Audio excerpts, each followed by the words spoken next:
দিদিকে হালকা ছোঁয়াতে একদম হসপিটালে ইনজেকশন রুম অবধি পৌঁছে দিল। কেমন লাগলো খেয়ে?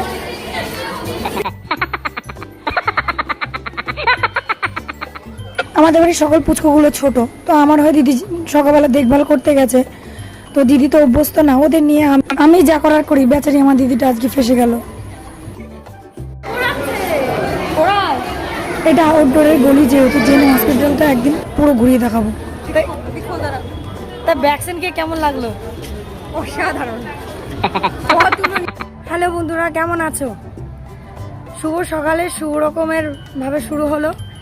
দিদিকে আসলে দিদি বেশি ভালোবাসে, তো আমাদের পুচকাগুলোকে একটু ভালোবাসার ছোঁয়া দিয়ে দিয়েছে।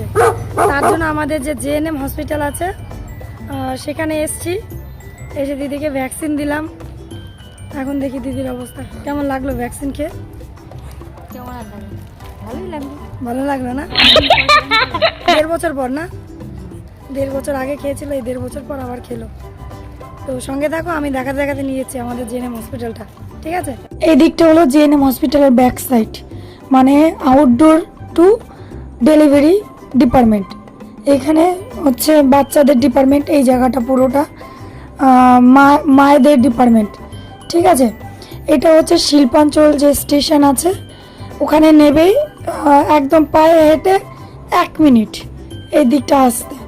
তো আমি যেহেতু দিদিকে নিয়ে এসেছি আমার বাড়ি ওপারটায়, তো এদিক দিয়ে আমাদের সুবিধা হয় বলে নিয়ে গেলাম। এটা হচ্ছে জেএনএম হসপিটাল। তোমার যদি সমস্যা হয় আমাকে বলতে পারো, আমি তোমাদের হেল্প করতে পারবো, ঠিক আছে? সবাই ভালো থেকো, সুস্থ।